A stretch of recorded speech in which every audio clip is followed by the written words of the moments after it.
안녕하세요, 루시입니다. 오늘은 통영에 비가 내려요. 그래서 좀 조용해서 여러분들과 제가 여행했던 이야기 한번 나눠볼까 합니다. 저는 2011년 3월에, 2011년 1월 달에 사실은 저의 첫 여행이 시작됐어요. 저는 인도를 저의 첫 여행지로 다녀왔고요.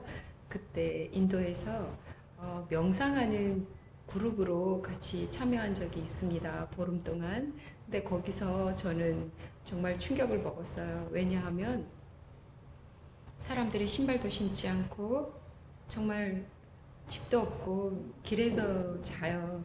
아침 되면 전부 다 나와서 길에서 똥오줌을 놓고 뭐 아무튼 그 경계가 없었어요. 집, 거리, 신발 뭐 그런데 그들의 눈빛이 너무나 맑고 깨끗해 보였고 살아있어 보였어요. 저한테는.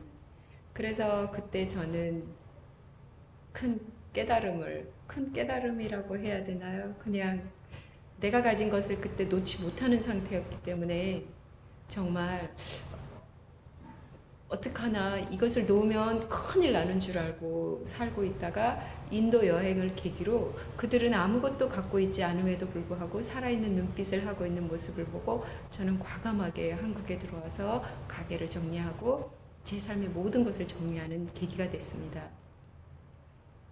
그리고 저는 제가 즐겨 읽던 한비아 책대로 배낭을 싸서 태국으로 떠나게 됐습니다. 저는 태국에서 2달 동안 거의 운둔 생활을 했고요. 거기서 저는 정말 영어를 전혀 못했어요.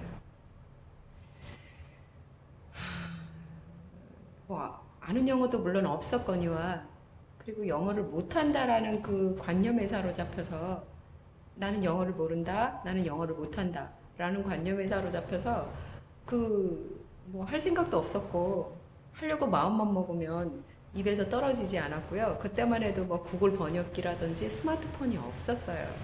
그래서 온전히 뭐 하여튼 책, 뭐 여행책 그거 보고 제가 음, 여행을 했던 것 같은데요. 저는 주로 그때 당시만 해도 한국 여행객들을 따라다녔어요. 누가 시장에 간다면 시장에 따라가고, 누가 왕궁에 간다면 따라가고, 누가 라오스 간다면 따라가고, 누가 치앙마이 간다면 또 따라가고. 아무튼 저는 그렇게 언어가 되지 않았기 때문에 그러니까 제 나름대로의 방법이, 그것도 방법이었던 거죠. 눈칫밥을 먹으면서. 아무튼 그들 따라 저는 가야 됐어요. 근데 멤버는 늘 바뀌었어요. 멤버는 늘 바뀌었고, 그러다가 제가 치앙마이에서 조금 더 떨어진, 한 3시간 정도 떨어진 빠이라는 마을에서 한 달 정도 운동 생활을 했어요. 거기서 집을 하나 얻어놓고 거기서 계속 살았죠. 음.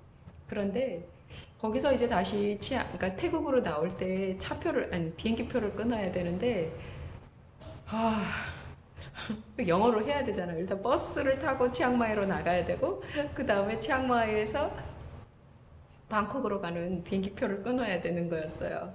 그런데 저는 지금도 기억나요. 그 두근거림과 그 쪽팔림과 그 아무튼 그 엄청났어요. 그 막 공책에다가 계속 그걸 적어요. 막 적어서 막 소리내서 읽어도 보고. 근데 막상 버스표 사러 딱 갔더니 딱 얼은 거예요. 기억이 하나도 안 나요. 멍. 그러니까 그렇게 가서 이렇게 있으니까 그 여자가 나를 탁 보더니 달력을 탁 주는 거예요. 그러더니 탁탁 언제 할 거냐 이거죠. 저한테 눈치는 있잖아요. 그래갖고 바로 이렇게 뭐 18일 딱 이랬더니 그 사람이 그 스케줄 표를 딱 보여주면서 거기를 또 탁탁 치는 거예요. 그럼 거기에 몇 시 버스가 딱 있잖아요. 그럼 이제 거기 걸 제가 탁 찍는 거죠. 그러면 그 여자가 그러면서 바로 표를 저한테 탁 주는 거예요. 말 한마디 하지 않았어요. 말 한마디 하지 않았는데 그냥 탁 주는 거예요. 뭐 세상에. 그동안 내가 이틀 동안 써서 막 말로 연습하고 막 그런 게 아무 소용이 없는 거죠. 그래서 저는 치앙마이를 가게 됐답니다. 다시 돌아갔어요. 치앙마이로 돌아가서 다시 이제 거기에서 한국인 게스트하우스를 찾았어요. 그때 당시에는 인터넷도 없었고 어떻게 찾았는지 모르겠어요. 아마 그때도 아마 그 버스 안에서 한국인들 만나서 그들이 간다라는 그 게스트하우스에 저 따라간 것 같아요.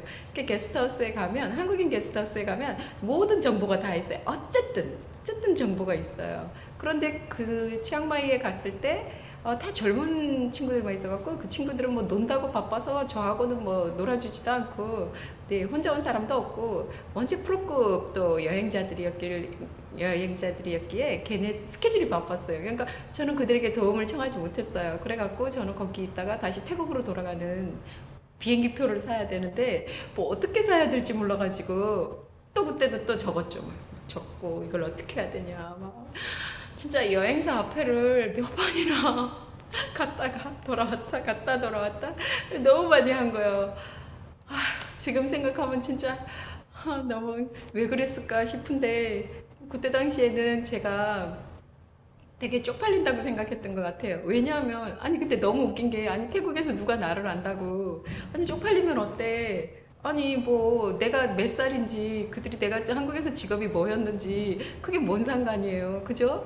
그런데 저는 아니 내 나이가 돼도 영어를 못한다는 것 아니 내가 한국인인데 하여튼 별 생각을 다 한 거야. 아무튼 뭐 오지랖도 넓습니다. 그래가지고 어떻게 이제 그리고 이제 그 여행사 앞에서 이렇게 얼쩡얼쩡 하다가요 그 사람이 한 명이라도 있으면 그 고객이 한 명이라도 있으면 저는 안 들어가는 거예요. 왜냐하면 창피하니까. 그러다가 나중에 진짜 거기서 얼쩡거리기를 한 이틀 했나 그러더니 다시 이제 거기 딱 들어갔는데 젊은 남자 직원이 있었어요. 그래가지고 제가 갔죠. 그래서 내가 유일하게 할 수 있는 게 I don't speak English 였어요. 그랬더니 그 사람이 환하게 웃으면서 No problem 이러면서 역시나 또 캘린더를 주는 거예요. 캘린더를 탁 주면서 언제? 이렇게 해서 내가 이때 이랬더니 그 사람이 다시 컴퓨터를 막 치더니 막 출력을 해요. 그러더만 저를 탁 주면서 언제 가면 좋겠니요? 그래서 그러면서 그 가격 다 나와 있어요. 그래서 그때 당시에 제가 이거 이랬더니 그거 이렇게 하면서 저한테 그 티켓을 줬어요. 아 세상에 뭐 그렇게 그냥 이렇게 쿡쿡 이렇게 그냥 표현만 하면 되는데 그 표 사러 가기까지 얼마나 저는 제 자신과 싸우고 쪽팔려 하고 미리 걱정하고 하여튼 저의 그 소심한 성격이 그때는 너무나 많이 드러났어요. 그래갖고 그때 그 총각이 저한테 그 티켓을 줬을 때 저는 스스로 표를 끊었다는 그 행복에 그 사람이 물론 저에게 굉장히 친절하게 했기 때문이에요.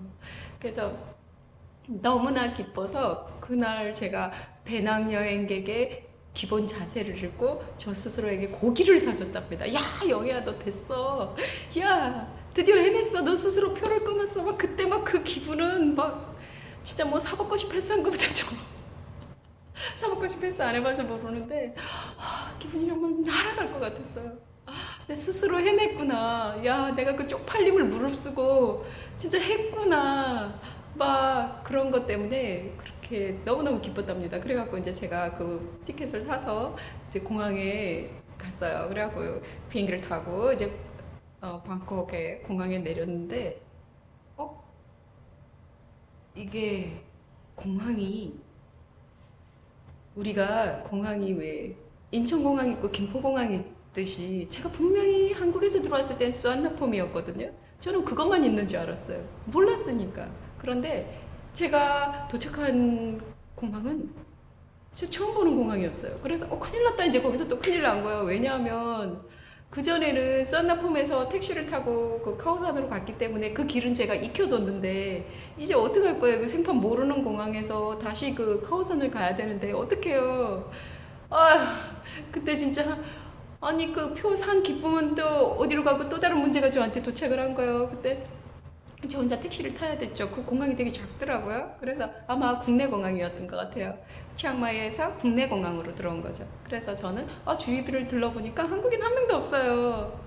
그래갖고 할 수 없이 택시를 탔어요. 그래서 택시 타서 무조건 말했죠. 카오산. 다른 말 하나도 안 했어요. 카오산. 그랬더니 그 사람이 저를 톡 보더니 응? 뭐 이러더니 카오산 계속 이랬더니 카오산 알아듣더라고요. 외국인들이 제일 많이 가는 곳이 카오산 로드니까. 그리고 또 저는 그 앞전에 표를 이미 끄는 경력이 있잖아요. 쪽팔림을 완전히 당해봤던 경력 때문에 그냥 뭐 쪽팔려도 뭐 이번에는 두 번째니까 조금 나아지더라고요. 그래서 카오산 했더니 그 사람이 저를 진짜 카오산에 정확하게 그 로드에 내려줬어요. 그래서 제가 너무 기분이 좋아갖고 팁도 두둑히 줬어요. 그랬더니 그 사람이 엄청 행복해 하더라고요. 그래서 저는 그때 무사히 방콕으로 돌아오게 됐죠. 방콕에 돌아와서 그 다음에 이제 그 다음부터 저의 삶은 어떻게 됐냐면 뭐 인도네시아 가게 됐고 그 다음에 인도네시아에서 돌아와서 그 다음에 저의 여정은 뭐 이제 유럽행이었죠. 그 제 아는 지인이 루시는 아무리 봐도 유럽형이야. 아시아권은 아니야. 막 이랬는데 그 사람이 저한테 그렇게 아무리 얘기한들 제 스스로가 제가 영어가 안 되는데 어떻게 유럽을 가요? 유럽 같은 소리 하고 있네. 막 근데 저도 물론 가고 싶죠. 그런데 도저히 이게 스스로가 안 된다고 생각한 거예요. 스스로가. 내 수준에 영어를 못하는데 어떻게 가? 그런데 제가 제 아는 코이카 단원이 스페인 산티아고를 다녀왔다고 해서 제가 스페인 산티아고를 가게 됐죠. 근데 스페인 산티아고를 갈 때도 역시 뭐 프랑스로 들어가서 저는 들어갔는데 생각해 보세요. 영어도 못하는 사람이 프랑스로 해서 다시 프랑스에서 떼제베라는 기차를 타고 바이온이라는 데를 가서 다시 버스를 타고 진짜 생장이라는 곳에서 제가 스페인 산티아고를 시작하게 되는 시작점에서 서게 됩니다. 근데 그 길에서 저 역시 또 시작한 거예요. 똑같이. 똑같이 또 한국인만 따라다녔어요. 그때는 무서우니까 뭐 어떻게 해야 될지도 모르겠고 뭐 어디가 어딘지도 모르겠고 그때는 막연히 모른다라는 게 더 크게 작용했던 거죠. 몰라. 나는 몰라. 그래서 한국인을 계속 따라다니다가 한 열흘 정도 지났을 때 이제 한국인들하고 다니는 것 그들이 저를 버리기도 했고 제가 그들을 버리기도 했고 이제 서로 각자 가게 되는 거죠. 열흘쯤 걸으니까 이제 혼자 다닐 마음이 생기는 거예요. 그래서 그때 제가 열흘 만에 이제 3일 동안 혼자 갔어요. 왜냐하면 그 코스는 사실 영어 못해도 상관없어요. 왜냐하면 길 가다가 그 지도가 있기 때문에 거기서 자는 그 숙소가 정해져 있어요. 그러니까 뭐 내가 영어 못해서 스페인 산티아고 못 가. 굉장히 못 갈 수 있어요. 그렇지만 프랑스에 도착해서 프랑스에서 그 지하철 타고 그 기차역에서 다시 버스 타고 가는 그 코스만 정확하게 하면 돼요. 그 못해도 사실은 다 방법이 생겨요. 저는 제가 갔을 때 그 떼제베 버스 기차가 노사분교를 한 거예요. 그래서 제가 탄 차가 마지막 기차였대요. 난리가 났었어요. 그래갖고 제 뒤 기차를 티켓을 산 사람은 그날 티켓 산 사람은 못 왔어요. 버스를 탔어야 됐어요. 기차표를 버려야 되는 거죠. 여행은 정말 그런 변수가 생겨요. 변수가 생겨도 또 거기에 맞는 도와줄 사람이 생기고 반드시 또 다른 방법들이 생겨요. 그래서 저는 여행을 통해서 정말 많은 삶을 배웠어요. 여행을 통해서 한국에서는 제가 한국말도 할 줄 알고 뭐 글도 읽을 줄 알고 뭐 정확하고 우린 굉장히 빠르잖아요. 뭐든지 빠르고 정확하고. 그런데 외국에서는 일단 제가 언어가 잘 안 되고 뭐 그러기 때문에 온전히 그 뭐라 그래야 되나요? 직관에 맡겨야 돼요. 어떻게 할 수가 없어요. 어떻게든 가야 된다라는 생각을 하면 누구한테든 제가 도움을 요청할 사람이 각 나타나기도 하고요. 저를 도와주는 사람이 생기기도 하고요. 그러면서 제가 지금 총 한 15개국, 16개국을 제가 다녀온 것 같아요. 뭐 그렇다고 해서 제가 영어 실력이 엄청 늘었냐고요? 천만에요. 절대 그러지 않아요. 근데 눈치가 너무 빨리 늘었어요. 눈치. 짬밥이죠. 그런데 여행을 통해서 저는 가장 저에게 좋았던 점은 세상을 믿게 됐어요.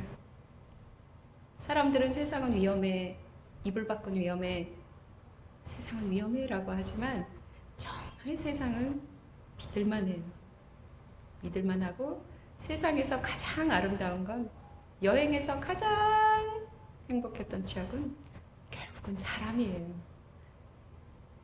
어떤 어려운 순간에 자연이 나를 도와준다? 물론 그런 경우도 있어요. 그렇지만 사람이 저를 도와줘요. 그러다 보니까 저도 모르게 그러니까 도움을 받다 보니까 저도 모르게